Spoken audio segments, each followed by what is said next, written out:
Buenas tardes con todos, mi nombre es Alfredo Quiape, médico infectólogo del Hospital Nacional 2 de Mayo y voy a revisar con ustedes ahora el tema de aracnoidismo. Ustedes conocen que las arañas, en realidad no todas las arañas son ponzoñosas, la gran mayoría de los accidentes por arácnidos en realidad son por arañas no ponzoñosas, pero de igual manera hay que tener en consideración algunos géneros relevantes, puesto que de tratarse sí podrían conllevar cuadros clínicos de mucha relevancia clínica. Sabemos que las arañas son artrópodos, que tienen en realidad en su constitución, en el cuerpo, dos tipos de estructuras importantes. Una porción anterior que se llama prosoma, que es básicamente la unión de la cabeza con el tórax, o llamado cefalotórax, y otro posterior que es el opistosoma, o también denominado abdomen. Y es en el cefalotórax donde van a tener todas las pequeñas estructuras de relevancia. Por ejemplo, la presencia de dos mandíbulas muy pequeñitas llamados quelíceros, que son los que tienen los colmillos huecos, ¿no? Acuérdense que cuando hay colmillos, el colmillo tiene una función básicamente de insertarse a través de la superficie del animal o de la presa y sirven de conductos para que a través de las glándulas ponzoñosas se inocule el veneno. Entonces los quelíceros son como mandíbulas muy pequeñitas que contienen los colmillos huecos.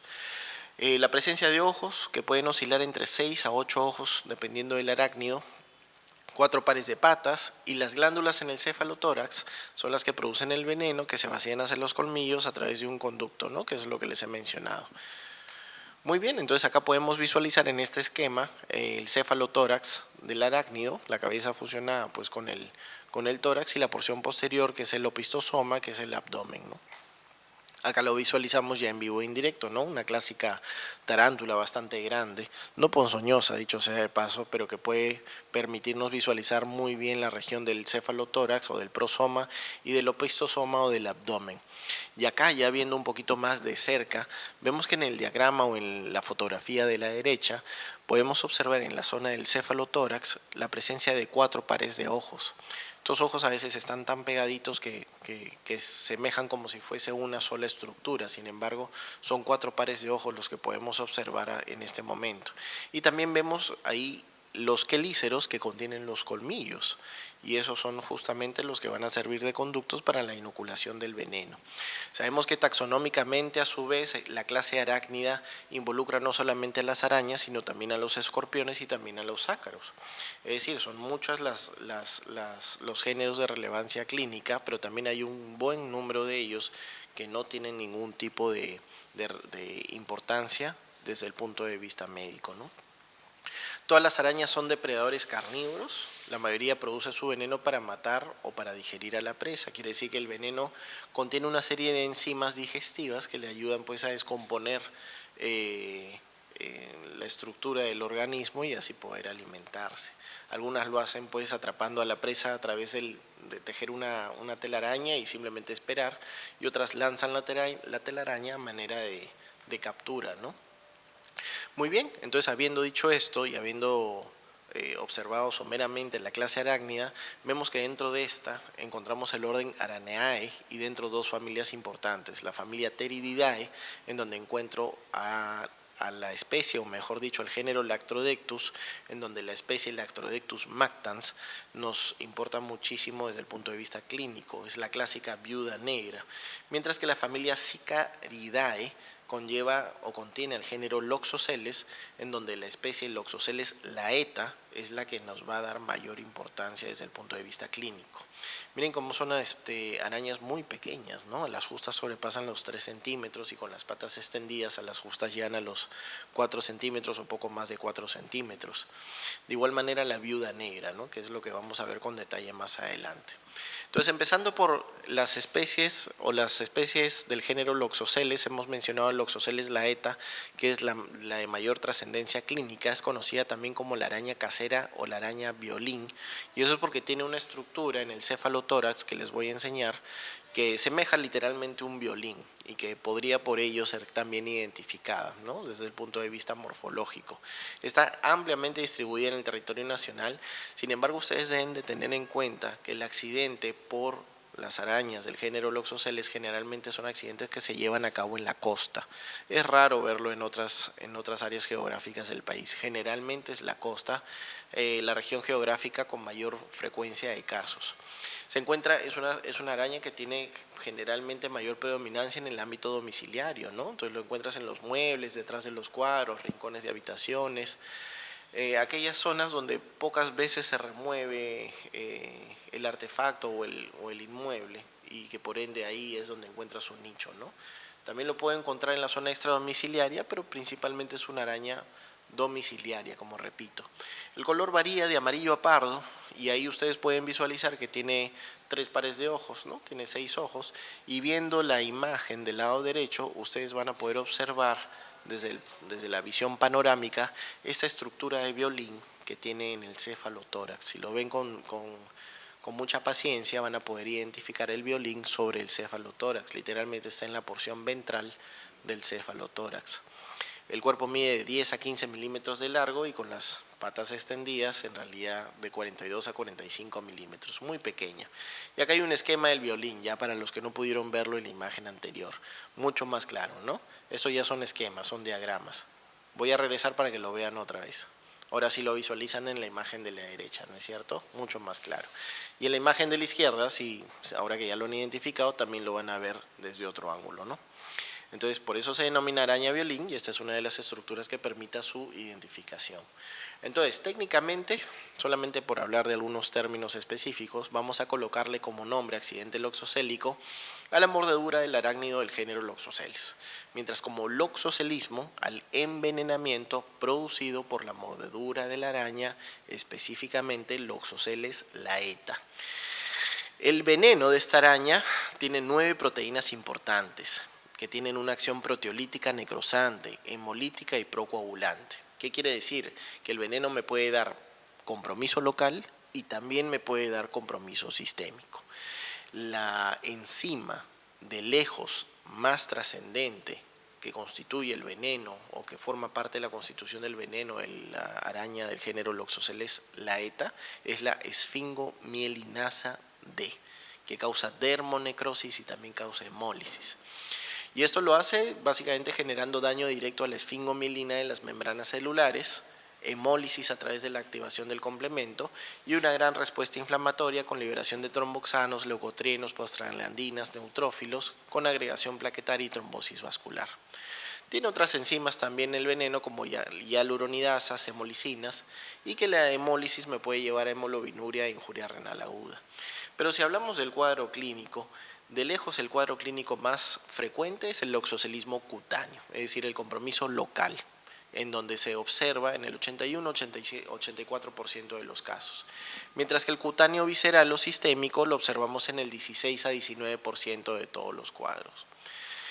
El oxocelismo cutáneo. El oxocelismo cutáneo se inicia con una sensación de lancetazo en el momento de la mordedura. La persona percibe bien cuando ha sido mordida, ¿sí? O sea, se acuerda generalmente que algo sintió. A veces identifica el arácnido y a veces no lo puede visualizar, o bien está dormido y el lancetazo lo despierta, ¿no? Y viene un dolor que a veces puede ser intenso, acompañado de prurito local, el cual se puede generalizar. También se acompaña de intranquilidad y de insomnio. Luego de 30 a 60 minutos de la mordedura, se observa una zona eritematosa, pudiendo esta variar de leve a moderado. Hay malestar general, con fiebre, que desaparece a las siguientes 24 o 48 horas. Y puede presentar una zona pálida, con zonas violáceas, equimóticas, de bordes irregulares, que clásicamente la conocemos como placa libeloide. Y al cabo de 2 días o más comienzan a aparecer flictenas de contenido cero sanguinolento que posteriormente se reabsorben dejando costras o escaras de coloración negruzca que pueden a su vez infectarse y dejar lesiones ulceradas que demoran semanas o meses en cicatrizar. Miren algunas imágenes, cómo es que veo claramente la zona digamos de afección primaria, la cual está rodeada de un gran eritema. Este eritema progresa hacia una coloración media violácea, media negruzca, y posteriormente, ya acá esto es lógicamente un caso extremo, termina en la necrosis con en realidad mutilación de parte de los órganos o de la extremidad de la persona, ¿no? Entonces, las manifestaciones locales más frecuentes son dolor en el 91% de los casos, edema en el 85% de los casos y la formación de esta placa libeloide en el 83% de los casos. La placa libeloide básicamente es una zona de palidez rodeada de una zona violácea con un halo eritematoso que es dolorosa al tacto. Entonces se forma la clásica tríada rojo, blanco y azul, que denotan vasodilatación, isquemia y trombosis respectivamente. Acá lo podemos ver un poquito mejor. Miren esta placa libeloide, esta lesión característica del oxocelismo cutáneo. Zonas blancas que denotan isquemias, zonas azules que denotan trombosis y zonas rojas que denotan vasodilatación. Importante visualizar esto. Se puede formar tan rápido como el transcurso de horas y quedarse conforme transcurren los días hasta las 48, 72 horas. Identificando esta lesión es donde yo sospecho del accidente o del oxocelismo cutáneo específicamente y donde ya oriento mi manejo. Miren cómo se pueden formar posteriormente flictenas, el cual pueden llevar a contenidos hemorrágicos, se abren, dejan una zona ulcerada, luego esto de acá se necrosa o forman escaras negruzcas que terminan también desprendiéndose o debridándose. Miren las flictenas que se forman alrededor de esta lesión violácea con áreas de palidez, si es que lo visualizan bien, y un halo eritematoso, ¿no? Y todo esto lo genera esta pequeña arañita que si ven sobre su cefalotórax tiene el característico violín, ¿no? Entonces el diagnóstico se basa primero en la posibilidad de que el paciente haya identificado al animal como un arácnido. No le vamos a pedir tanta precisión, pero vamos a pedirle de que sí, identificó que fue una araña o no fue una araña. Si el animal es traído por el paciente, que a veces sucede, entonces podríamos buscar específicamente la presencia del violín en el cefalotórax. Si no es así, entonces de igual manera sirve el dato verbal de que el paciente haya visualizado una araña. Y posteriormente la evaluación clínica es donde nos va a orientar mucho más allá de ver si estamos frente a un loxocelismo cutáneo o no. Por otro lado, el loxocelismo visceral puede ser aquella entidad clínica que se presente posterior a un loxocelismo cutáneo. De igual manera, a veces la afección cutánea no es relevante y la presentación visceral sí lo es. Entonces, no necesariamente tiene que haber un cuadro cutáneo aparatoso para posteriormente poder presentar el cuadro visceral. Podría ser que el cuadro cutáneo sea en realidad de poca relevancia o muy discreto y el compromiso sistémico sí sea muy relevante. De igual manera, también podría ser que el cuadro cutáneo sea importante y que posteriormente conlleve un cuadro de presentación sistémica o visceral. Sin embargo, la característica principal es la hemólisis con la que puede cursar la persona. Acompañando la hemólisis, pues síntomas inespecíficos como malestar general, náusea, vómito, sudoración profusa, etcétera, etcétera. Lo característico de toda hemólisis que pueda conllevar pues cuadros de anemia importante, ictericia, predominio de hiperbilirrubinemia indirecta y con ello también posibles complicaciones de tipo necrosis tubular aguda, de tipo hemoglobinuria, alteración del estado hemodinámico y, en casos mucho más severos, coagulación intravascular diseminada.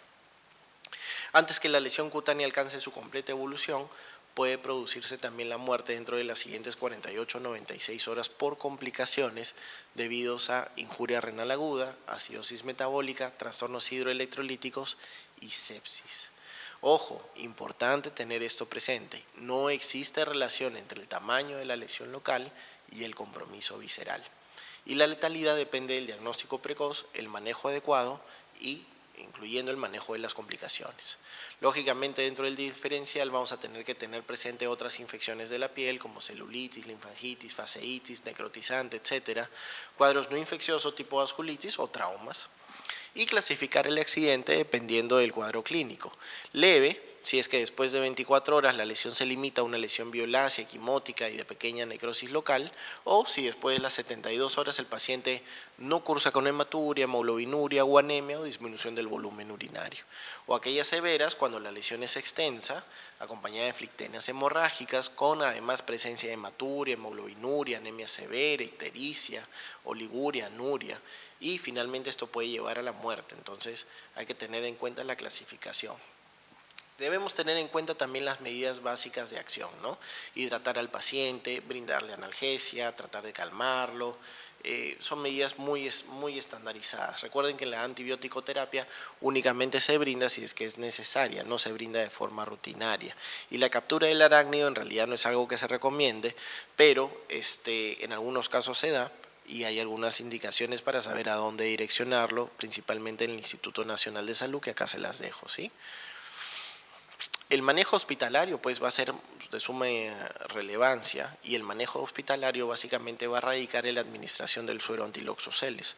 La dosis recomendada para los adultos son de 2 viales, mientras que para los niños es de 1 vial. Generalmente la indicación se da para las primeras 24 horas de ocurrido el accidente o podría ser administrado posteriormente si es que todavía existe evidencia de acción del veneno. Otros fármacos tipo Dapsona, tipo oxígeno hiperbárico, corticoides, cirugías, en realidad no se conoce bien su efectividad. Algunos estudios hablan de la tetraciclina tópica para el oxocelismo cutáneo que podría tener cierta acción, nosotros lo usamos aquí en el hospital, sin embargo el nivel de evidencia todavía es muy escaso. No se recomienda la decisión quirúrgica de estas lesiones porque más conlleva daños que beneficios. Y el soporte hemodinámico es vital, ¿no? Es decir, si es que hay necesidad de transfundir, hay que transfundir, el manejo del medio interno, la hidratación oportuna y adecuada para evitar pues, fallas renales y demás. Mientras que si hablamos del lactrodectus, el lactrodectus definitivamente tiene mayor repercusión sistémica que local. Lactrodectus mactans es conocida también como viuda negra, lucacha o wilca, dependiendo de la región donde nos encontremos. Y así como el oxoceles principalmente es costeño, el Lactrodectus principalmente se ubica en áreas rurales. Se escribe en las 3 regiones del país, pero principalmente en áreas rurales, sobre todo campos de cultivo, sobre todo de algodonales, tunales, alfalfa, principalmente en esos lugares. Miren cómo es bastante pequeño este arácnido, tiene unos 15 milímetros y con las patas erguidas o extendidas hasta 40 milímetros. Solamente la hembra es la venenosa, es un color negro brillante y la característica, si la pueden visualizar, es la formación del reloj de arena o del famoso reloj de arena que se ubica en la porción ventral del abdomen. Ahí si lo pueden ver en la imagen de la derecha es bastante característico, ¿no? Bastante característico. Técnicamente se clasifica como o se determina o se define como accidente lactrodéctico la mordedura por las arañas del género Lactrodectus, mientras que el lactodectrismo se denomina el envenenamiento producido por la mordedura de la araña Lactrodectus mactans. El veneno pues tiene 6 componentes activos y la neurotoxina, que es la alfa-latrotoxina, es la de mayor significancia clínica.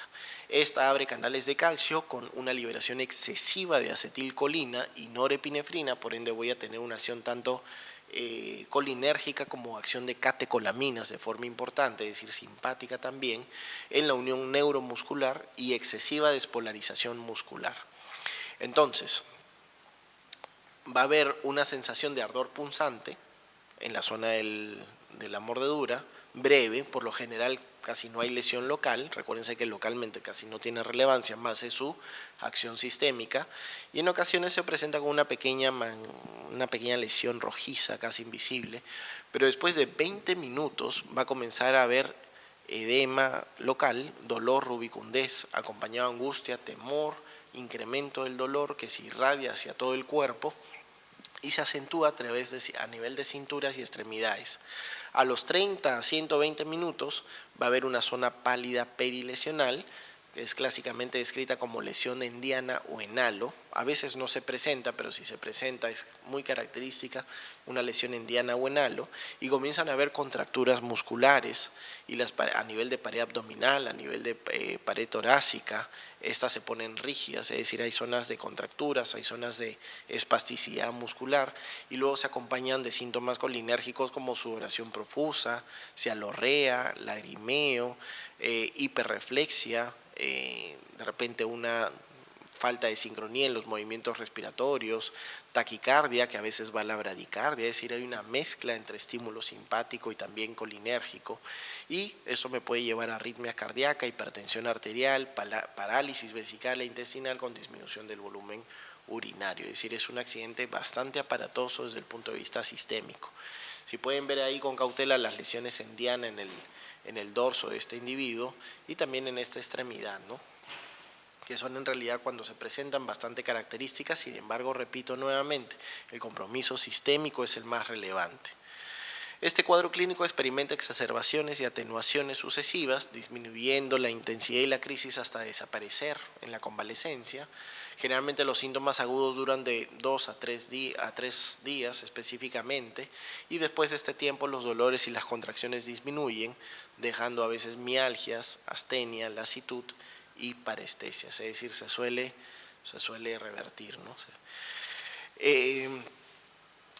El manejo en realidad del accidente o del lactrodectrismo, mejor dicho, dependerá de la evaluación del cuadro tóxico, ¿no? Es necesario ver qué tan severo es el cuadro, descartando compromisos cardiovasculares, sobre todo arritmias cardíacas y crisis hipertensivas, y idealmente debería contarse con suero antilactrodéctico, ¿no? Sin embargo, si es que no se contase con este, hay en realidad colocar al paciente bajo monitoreo cardíaco, tener a la mano gluconato de calcio, diazepam, de repente administrarlos de forma lenta, en infusiones lentas, y también el uso de oximas podría ser necesario como neostigmina, nifedipino como antihipertensivos, antiarrítmicos, es decir, monitorizar al paciente en todo este cuadro clínico de no contarse con el suero antilactrodéctico, ¿no?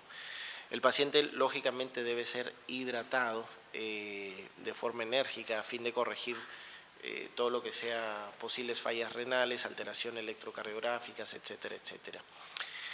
Lógicamente vamos a tener que clasificar al paciente según grados, si el paciente está sintomático o si tiene dolores musculares pero restringidos a un área afectada, o si todo el cuadro clínico es tóxico y es generalizado, pudiendo variar en ello el tratamiento. Si es que es algo de grado 1 o algo muy leve, observar al paciente por 2 horas y luego darle signos de alarma y mandarlo a casa. Pero si es moderado a severo, lógicamente el manejo debe ser hospitalario, ¿sí? Acá les dejo en realidad las láminas para que puedan revisarlas a detenimiento, incluyendo las zonas de las láminas del diagnóstico diferencial. Muy bien, espero que les haya podido ser de utilidad y gracias por la atención.